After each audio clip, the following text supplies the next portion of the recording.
Hi hello வணக்கம். So என்னோட குழந்தைக்கு போலண்ட் டிபெண்டன்ட் விசா அப்ளை பண்ணி ரிஜெக்ஷன் நம்பர் 8 வந்து ரிஜெக்ட் பண்ணிட்டாங்க. அது எதனால ரிஜெக்ட் பண்ணாங்க, எப்படி நாங்கள் வந்து அப்பீல் பண்ணோம், அப்பீல் பண்ணும்போது என்னென்ன டாக்குமெண்ட்ஸ்லாம் சப்மிட் பண்ணோம், அப்பீல் பண்ணி எங்களுக்கு வந்து விசா கிடைச்சிச்சா இல்லையா, ஸோ அதை பற்றி டீட்டெயிலாக இந்த வீடியோவில் வந்து பார்க்கலாம்.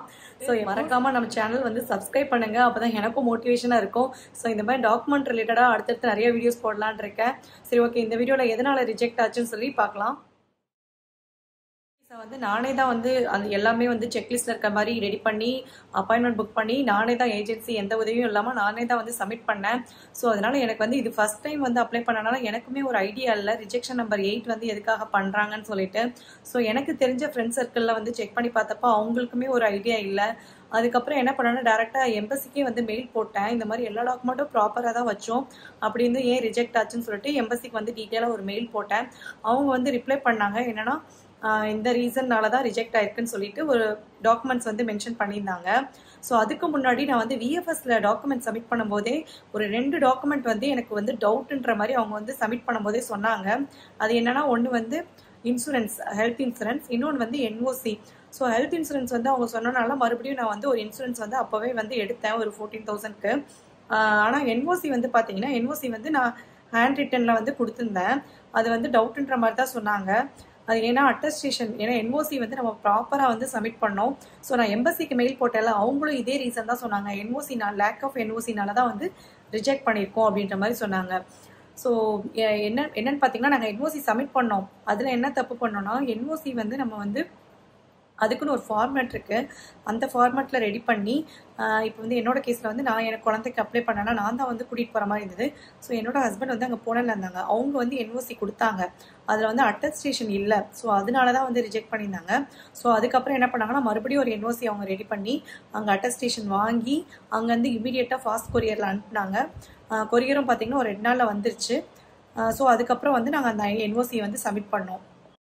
என்ன ரீசன்னால ரிஜெக்ட் ஆச்சுன்னு தெரிஞ்சாச்சு. இப்போ வந்து நம்ம அப்பீல் பண்ணணும். அப்பீல் பண்ணுறது வந்து பார்த்தீங்கன்னா, நமக்கு ரிஜெக்ஷன் லெட்டர் அனுப்பிச்சிருப்பாங்கல்ல, ஸோ அதிலே வந்து மென்ஷன் பண்ணியிருப்பாங்க எப்படி அப்பீல் பண்ணணும்னு சொல்லிட்டு. அதாவது நம்ம அந்த லெட்டரை ரிசீவ் பண்ணதுலேருந்து 14 டேஸ்க்குள்ளே வந்து நம்ம வந்து அப்பீல் பண்ணணும்.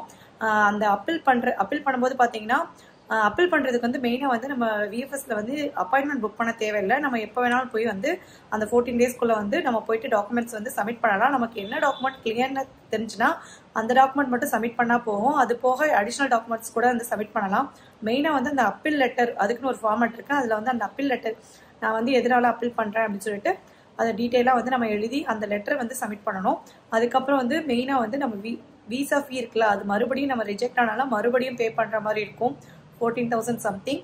அது போக எதனால ரிஜெக்ட் ஆச்சோ அந்த ரிலவெண்ட் டாக்குமெண்ட்ஸ், அது போக அடிஷ்னல் டாக்குமெண்ட்டும் வந்து நம்ம சப்மிட் பண்ணலாம். ஸோ இதுக்கு வந்து அப்பாயின்மெண்ட் புக் பண்ண தேவையில்லை. எங்களோட கேஸில் வந்து பார்த்தீங்கன்னா 25ஆம் தேதி நான் வந்து அந்த பாஸ்போர்ட்டும் ரிஜெக்ஷன் லெட்டரும் வந்து எங்கள் கைக்கு, டிசிஷனும் கைக்கு வந்தது. ஸோ நாங்கள் வந்து 4ஆம் தேதியே வந்து அப்பீல் பண்ணிட்டோம், டாக்குமெண்ட் சப்மிட் பண்ணிட்டோம், விஎஃப்எஸ்ல போயிட்டு அந்த என்ஓசி சப்மிட் பண்ணிட்டோம். ஸோ 5ஆம் தேதி வந்து அவங்க மும்பைக்கு அனுப்பிச்சிட்டாங்க. 7ஆம் தேதி தான் வந்து ப்ராக்ரஸ் ஆச்சு. 15ஆம் தேதி எங்களுக்கு பாஸ்போர்ட் வந்து கைக்கு வந்துருச்சு.